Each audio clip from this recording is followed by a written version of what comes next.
Hello guys, இன்னைக்கு நம்ம பார்க்க போறது ஈவில் லார்ட் அனிமேயோட எபிசோட் 4 தான். ஸோ வீடியோக்குள்ள போறதுக்கு முன்னாடி மறக்காம ஒரே ஒரு லைக் போட்டுருங்க. அதே மாதிரி இது வரைக்கும் நம்ம சேனலுக்கு சப்ஸ்கிரைப் பண்ணலையா, சப்ஸ்கிரைப் பண்ணிக்கோங்க.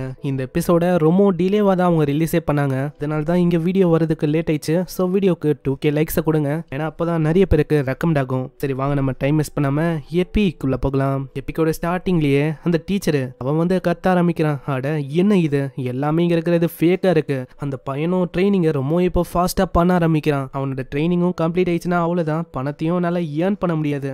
அங்க போற வழியில திடீர்னு டோர் ஓப்பன் ஆக அங்க ஒரு மொபைல் நைட்டை பாக்குறான். பார்த்தோன்னே அவனுக்கு ஒரு ஐடியா வந்து இதை என்னால பயன்படுத்த முடியும். இதுக்கப்புறம் அந்த ஆளை காட்டுறாங்க, நான் தான் உங்க கைடு. நெகட்டிவ் எமோஷனை தேடி அலையிற ஒரு உயிரினம். இப்ப கூட எனக்கு நெகட்டிவ் எமோஷன் ஏதாச்சும் கிடைக்குமா தான் பார்த்துன்னு இருக்கேன். இதுக்கப்புறம் வேற ஒரு ஆளை காட்டுறாங்க, அவன் ஒரு மிகப்பெரிய பேரோட இருக்கிற ஒரு ஆர்டர் கொடுக்குறான். அந்த ஐட்டமும் அங்க வந்தா அது ரொம்ப ஆர்வமா அவன் தொடக்குறான்.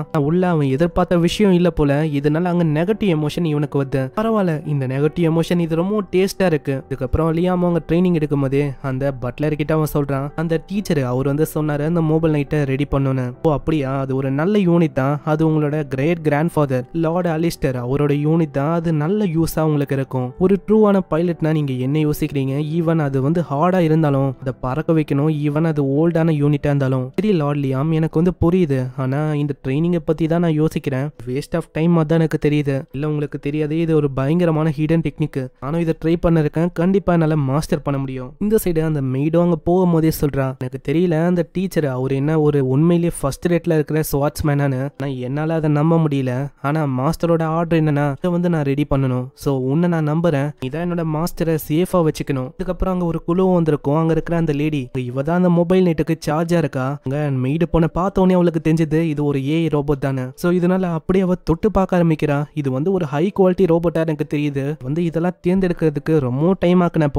அதே மாதிரி இது ரொம்ப பர்ஃபெக்டா இருக்கு. கீழே நான் யோசிக்கிறேன், நீ எந்த மாதிரி போட்டிருப்பேன்னு. வேணாம் நில்லுங்க, அது வந்து பிரைவசியான விஷயம், அதெல்லாம் நீங்க பார்க்க கூடாது. ஏதோ ஒன்று நம்ம ஃபர்ஸ்ட் அவனை ரிப்பேர் பண்ணணும். நீங்க வந்து இவனை சண்டை போற நிலைமைக்கு மாத்தி தரணும். இது வந்து ரொம்ப பழசா தெரியுது, இதை வந்து உங்களால ஆப்ரேட் பண்ண முடியுமா? எனக்கு அதெல்லாம் தெரியாது. இவனை நீங்க சண்டை போற அளவுக்கு மாத்தணும். இதுக்கு நீங்க புதுசே வாங்கிடலாம், ஏன்னா இதுல ஏகப்பட்ட வேலைகளை பாக்குற மாதிரி இருக்கும். இது ரொம்ப பழசா இருக்கு, இதோட ஹைட்டும் ரொம்ப அதிகமா இருக்கு. இப்போ வந்ததெல்லாம் 14, வெறும் 18 அந்த மாதிரி தான். இது 24 இருக்கு.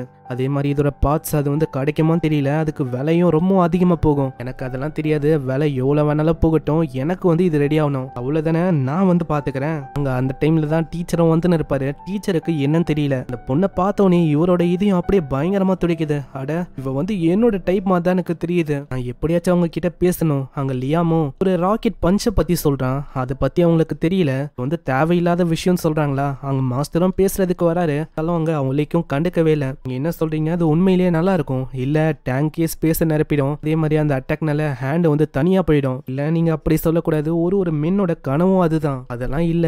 அங்க மாஸ்டரும் டின்னருக்கெல்லாம் கூப்பிடுறாரு, ஆனா அவளைக்கும் அவங்க கண்டுக்கவே இல்லை. ஏன் நீங்க சொல்றது வேஸ்ட் தான், ஏன்னா அப்படி பண்ண ஹேண்டோ தனியா போயிது, டேமேஜ் கொடுக்கும் போது நம்மளுக்கும் தான் அந்த ஹேண்ட் டேமேஜ் ஆகும். ஏன் கேட்டுக்கினே இருக்கானா, அங்க முடியாதுன்னு அவங்க சொல்லிடுறாங்க. இவங்க வந்து இப்படி ஒன்னா பேசுறாங்களே, இதனால அவரு ரொம்ப கோவம் ஆகுறாரு. இதெல்லாம் சரியல, நான் க்ளோஸா இருக்கலான்னு பார்த்தா இவன் க்ளோஸா இருக்கானா, இதுக்கு பதிலடியா நான் அதுதான் பண்ணும். அப்புறம் ட்ரைனிங் பேர்ல வேணும்ட்டே அங்க கண்ணை வச்செல்லாம் அவரு தாக்குறாரு. வந்து தப்பிக்கணும் இல்லையா, உன்னோட கண்ணு மூடி இருந்தா என்ன, உன்னோட மன கண்ணால பாரு, உன்னால தப்பிக்க முடியும். என்ன சொல்றீங்க, கண்ணையும் மூடிட்டீங்க, அதுக்கும் மேல இது ரொம்ப ஸ்டேபிளாவும் இல்ல, கத்தியில வெயிட்டையும் ஆட் பண்ணிட்டீங்க, இதுக்கு மேல என்ன பண்ண முடியும்? இப்படி எல்லாம் சொல்லக்கூடாது இல்லையாம, நீ வந்து பாரு, உன்னால தப்பிக்க முடியும். அதே மாதிரி அங்க ஃபீல் பண்றதுக்கு அவன் ட்ரை பண்றான். டீச்சரு இதை ஒரு வாய்ப்பை வச்சு ரிவெஞ்ச கொடுக்குறான். என்னோட ஆளு கூடியாடா நீ பேசுற, உனக்கு இன்னமும் தேவைதாண்டா இது. இதுக்கப்புறம் அந்த ஆளை காட்டுறாங்க, அந்த மொட்டையும் அந்த பொண்ணுங்களோட கேங்கே பிடிச்சி வச்சிருக்கா. முக்கியமா கிறிஸ்டினாவை அவன் பிடிச்சி வச்சிருக்கான். அங்க கிறிஸ்டினாவும் கேக்குறா, ஆமா நீ வந்து என்ன பண்ண போற? என்னம்மா, நான் வந்து உன்னை என்னோட ட்ரெஷரா மாத்த போறேன், அதுக்கு தயாராரு, வா என் கூட. அதுக்கப்புறம் அவங்க ஒரு ஏரியாவுக்கு போறாங்க. அங்க ஒரு சைக்கோ இருக்கான், அவன் வந்து வித்தியாசமான எக்ஸ்பெரிமெண்ட் எல்லாம் பண்ண இருக்கான். வாங்க கேப்டன், நான் உங்களை தான் எதிர்பார்த்தேன். என்ன விஷயம், என்னோட பெட்டு வந்து எங்க இருக்கு? எவ்வளவு நேரம் அலைவா இருந்தது, என்ன இப்பதான் எந்த போயிடுச்சுன்னு நினைக்கிறேன். உருவத்தை பார்த்தா பயந்து போறான், ஏன்னா அது ஒரு மனுஷி தான். எக்ஸ்பெரிமெண்ட் பேர்ல எதுதான் பண்ணி வச்சிருக்கான். இப்போ இதுதான் என்னோட பெட்டு, இதை வச்சு நம்ம என்ன பண்ணலாம், காலை ஃபர்ஸ்ட் வெட்டலாம், அதுக்கப்புறம் மீதி விஷயத்த நம்ம பாத்துக்கலாம். அவளோட கண்ணை நோண்டி அந்த கண்ணை அவளோட பாம்புல செலுத்து, அதுக்கப்புறம் அவளோட அழகான பாடியை நம்ம வந்து நாசமாக்கலாம். அது என்னோட மத்த பெட்ட மாதிரி இவளையும் மாத்திடலாம். அங்க அந்த பொண்ணு மத்த பெட்ஸை பாக்குறா, அதுங்களோட நிலைமை ரொம்ப மோசமா இருக்கு. அதை பார்த்து இவ பயங்கரமா கத்துற வேணான்னு. சைடு அந்த பாரை காட்டுறாங்க, அங்க லார்டை பத்தி தான் அவங்க பேசுறாங்க. ஏன்னா அந்த லார்டு வந்து இப்போ சேஞ்ச் ஆயிட்டாரு, அதுக்கும் மேல ஜாப்னால இவன் ரொம்ப டயர்ட் ஆயிட்டான். அப்போ இந்த காலத்துல எல்லாம் இப்படி இல்லப்பா தம்பி, நம்மளுக்கு அந்த காலத்துக்கு போக முடிஞ்சா நல்லா தான் இருக்கும். நம்ம இந்த காலத்துல வாழ்றோம், இதுக்கு அதெல்லாம் யோசிக்கணும். அதுக்கப்புறம் நம்ம ஆளுங்களை காட்டுறாங்க, அங்க ரோபோட்டும் பக்காவா ரெடி ஆயிடுச்சு. ரோபோட்டை சின்ன பசங்களால கண்ட்ரோல் பண்ண முடியாது, ஆனா ஸ்பெஷலா நம்ம ஹீரோக்காகவே அவங்க உருவாக்கி இருக்காங்க. மைண்ட் என்ன யோசிக்குதோ அதே மாதிரி இது நகரவும் செய்யும். சில பல விஷயத்தை ஆக்டிவேட் பண்ணி விட அது அப்படியே நகர ஆரம்பிக்குது. நகர்த்துறத பார்த்து இவங்க ரொம்ப ஆச்சரியமா வராங்க. பரவாயில்லையே, உனக்கு வந்து டேலண்ட் இருக்குன்னு நினைக்கிறேன். அவனோட மூவ்ஸை இமேஜின் பண்ண உன்னால இதை நகர்த்த முடியும். அவனோட கண்ணு வேற எங்கேயோ தான் இருக்கும், இதனால அவன் யோசிக்கதும் வேற விதமா இருக்குமா. உங்க ரோபோட்டு கையை அமுக்க ஆரம்பிக்குது. இதை பார்க்கும் போதே மத்தவங்களுக்கும் புரியுது அவன் என்ன யோசிக்கிறான்னு. அதனால அந்த பொண்ணு கேக்குறான், ஆமா நீ என்ன யோசிக்கிற, நீ நினைக்கிற மாதிரி இல்ல, என்னமோ அவனோட மைண்ட் வியர்டா போகுதா. ரோபோட்டும் ஒரு வித்தியாசமான போஸை கொடுக்குது. பார்க்கும்போது அந்த பட்லர் தாத்தாக்கு ரொம்ப சந்தோஷமா இருக்கு. நான் என்ன யோசிச்சேன்னா இவருக்கு ரோபோட் மேலதான் இன்ட்ரெஸ்ட் எல்லாம் இருக்குன்னு நினைச்சேன்.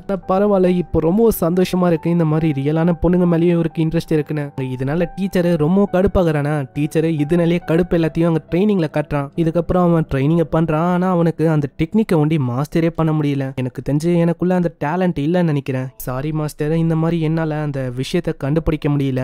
ஹிடன் டெக்னிக் அதை வந்து என்னால புரிஞ்சுக்க முடியல. நான் ஒரு ரோபோட்டா இருக்கிறனால நீங்க சொல்ற வார்த்தை டேலண்ட் அதை பத்தியும் புரிஞ்சுக்க முடியல. நான் ஒரு விஷயம் புரியுது, ஏதோ ஒரு விஷயம் தப்பா இருக்கு இந்த டீச்சர் சொல்லி தர விதத்துல. அப்போ நான் என்ன சொல்றேன், எனக்குள்ளதான் ஏதோ ஒரு குறை இருக்கோ, அதனால தான் அவரு சொல்ற அந்த விஷயத்தை நல்லா புரிஞ்சுக்க முடியலையோ. மாஸ்டர் நீங்க நினைக்கிற மாதிரி இல்ல, நான் சொன்னது அவரை பத்தி தான். அம்மாகி அப்படியே சொல்றதுக்கு ட்ரை பண்றா, ஆனா நம்ம ஹீரோ தான் புரிஞ்சுக்க மாட்டான். நான் வந்து என்ன நம்புறேன்னா எல்லா ஒர்க்லயும் மேஜிக் பினாமினா அது வந்து கண்டிப்பா இருந்திருக்கும். இதே மாதிரி அவனோட ட்ரைனிங்கும் தொடர ஆரம்பிக்குது. ஒரு சீசனும் மாறுது, அவனோட ட்ரைனிங்கோட முடிவே இல்லாத மாதிரி அங்க போயின்னு இருக்கு. சில அந்த நாளும் அது இன்னைக்குதான் அந்த டேலண்டையும் காட்டணும். மாஸ்டர் நான் வந்து இதை வெட்டி காட்ட போறேன். எனக்கு புரியுது, நீ காட்டு. எப்படி அவரு ஸ்டார்டிங்ல வெட்டினாரோ அதை விடவும் அவன் தரமா வெட்ட. இதை பார்த்து அவரு ரொம்ப ஷாக் ஆகுறாரு. ஏன்னா அவரு பண்ணதே ஒரு டூப்பு, ஆனா இவன் ஒரிஜினலாவே வெட்டிட்டான். எப்படி இவன் பண்ணா, நான் வந்து டூப்பா சொல்லி தந்ததை வச்சு இவன் மாஸ்டர் பண்ணிட்டானா. என்ன ஆச்சு, மாஸ்டர் வந்து ஒரு விதமா பாக்குறாரு. போனா அவர் வந்து சாட்டிஸ்ஃபை ஆகலையா, கண்டிப்பா நான் ஏதோ ஒரு இம்பார்ட்டன்டான விஷயத்த மிஸ் பண்ணிட்டேன்னு நினைக்கிறேன். மாஸ்டர் ஏதாச்சும் பிரச்சனையா? இல்ல ஒன்னும் இல்ல, நீ வந்து உன்னோட கடுமையான உழைப்பை போட்டு நேரு, கண்டிப்பா எல்லாமே பலன் வரும். அப்படி சொல்லிட்டு அவர் போயிடாரு. இதுக்கப்புறம் அங்க கொஞ்ச நாள் போகுது. அங்க பட்லரும் ஒரு முக்கியமான விஷயத்த சொல்றாரு. ரீசெண்டா தான் ஒரு பிளானட்டா அடைஞ்சிருப்பாங்க, அது ரொம்ப போரான என்விரான்மெண்டா இருந்தது. அங்க அம்மாகி வந்து நிறையவே பிளான்ஸ் எல்லாம் நட்டு வச்சிருப்பா. ஓரளவு நல்லா போய் இப்ப மேசிவ் ப்ரொடக்ஷனை தரும் போது அங்க திடீர்னு எல்லாருமே தாக்குறதுக்கு வந்தாங்க. இப்போ அது ஒரு பேட்டில் ஃபீல்டு மாதிரி நைட்ஸை வச்சு தாக்கிங்கன்னு இருக்காங்க. ஒரு பிளான்ட்டோ இதனால டேமேஜ் ஆகுது. உள்ளதானே நம்ம போய் காட்டலாம் அவங்களுக்கு நம்ம யாருன்னு. சீக்கிரம் நம்ம ஆளுங்களுக்கு ஆர்டர் கொடுங்க, நம்ம போய் காட்டணும் ப்ராப்பர்ட்டி மேல கைய வச்சா என்ன ஆகும்னு. ஆனா மாஸ்டர் நீங்க கொஞ்சம் ஜாக்கிரதையா இருக்கணும், அவங்க எல்லாம் பைரட்ஸ். எனக்கு அதெல்லாம் தெரியாது. என்னோட மாஸ்டர் அவரு சொல்லி தந்த அந்த டெக்னிக்கை நான் இவங்களுக்கு காட்ட தேவையா? இதுக்காகவே ஒட்டுமொத்த குழுவையும் கொண்டு போறான். அங்க தர இறங்க வானத்துல இருந்து ஏகப்பட்ட தாக்குதல் அவங்க மேல நடக்குதா. உங்களுக்கு அங்க ஒண்ணுமே புரியல, எல்லாத்தையும் பண்றது நம்ம ஹீரோ தான். அங்க பயங்கர வேகமா ஒன்னுத்தையும் அழிக்கிறான். ஏன் பின்னாடி இருக்கிறதையும் அவனால அழிக்க முடியுது. மாஸ்டர் சொன்ன அந்த விஷயம் தான் மைண்டோட கண்ணால நம்ம அதை பார்க்கணும். அதே தான் நானும் இங்க பண்ணேன். மாதிரி அங்க இருக்கிற ஒன்னு அழிக்க எல்லாருமே ரொம்ப ஷாக் ஆகுறாங்க. அங்க ஒரு வெப்பனை வச்செல்லாம் அவன் தாக்குறான். ஃபைனலா அவனோட ஹிடன் டெக்னிக்கா இருக்கிற அந்த பிளாஷ் ஹிடன் டெக்னிக் அதை பயன்படுத்த தூரத்துல இருந்தே அவனால ஏகப்பட்ட ஷிப்பை அழிக்க முடியுது. அதை பார்த்தாங்க எல்லாருமே ஷாக் ஆகுறாங்க. இதுக்கப்புறம் அங்க ஃபைனலா அவனோட ராக்கெட் பஞ்ச வர்றான். பஞ்ச வரல, திடீர்னு ஒரு போர்ட்டல் வழியா வேற ஒரு பஞ்ச் வந்து பயங்கரமா தாக்குது. ஆமா இது என்னது, இதுதான் ராக்கெட் பஞ்ச். அதாவது இப்படி பண்ணா இது வந்து எஃபெக்டிவா இருக்காது, இது ரொம்ப எஃபெக்டிவா இருக்கும். நான் என்ன சொன்னேன், நீங்க என்ன பண்ணி வச்சிருக்கீங்க? ஆனா ஏதோ ஒன்னு ஒர்க் ஆச்சுல. நம்மளோட மிஷின் வந்து ஃபெயில் ஆயிடுச்சு. 10% தான் நம்மளால கேப்சரே பண்ண முடிஞ்சது. 30% ஷிப் வந்து டேமேஜ் ஆயிடுச்சு, 60% தப்பிச்சிட்டாங்க. சரி ஏதோ ஒன்று நம்ம எப்படி பார்த்தாலும் ஜெயிச்ச மாதிரி தான் ஆச்சு. அம்மாகி ரொம்ப நன்றி, இவ்வளவு தூரம் நீ ஹார்ட் ஒர்க்கை போட்டதுக்கு ரொம்ப நன்றி மாஸ்டர். உங்ககிட்ட இருந்து பாராட்டை கேட்கறதுக்கு ரொம்ப சந்தோஷமா இருக்கு. இப்படி சொல்றதோட இங்கேயே இந்த எபிசோட முடியுது. ஸோ வீடியோக்கு மறக்காம ஒரே ஒரு லைக்கை போட்டுருங்க. அதே மாதிரி இது வரைக்கும் நம்ம சேனலுக்கு சப்ஸ்கிரைப் பண்ணலையா, சப்ஸ்கிரைப் பண்ணிக்கோங்க. ஏன்னா அப்பதான் இதுக்கப்புறம் வர ஒரு எபிசோட உங்களுக்கு நோட்டிபிகேஷனா வரும். அதே மாதிரி நம்ம சேனல்ல ஆல்ரெடி ஏகப்பட்ட சீரிஸ் வந்து ஓடின்னு இருக்கு, அதையும் பாருங்க. பிளேலிஸ்ட் பக்கம் போனா உங்களுக்கு தெரியும். ஸ்கிரீன்ல அடுத்த எபிசோடோட லிங்க் வரும், செக் அவுட் பண்ணி பாருங்க. நான் உங்களை அங்க சந்திக்கிறேன். அது வரைக்கும் சைனரா.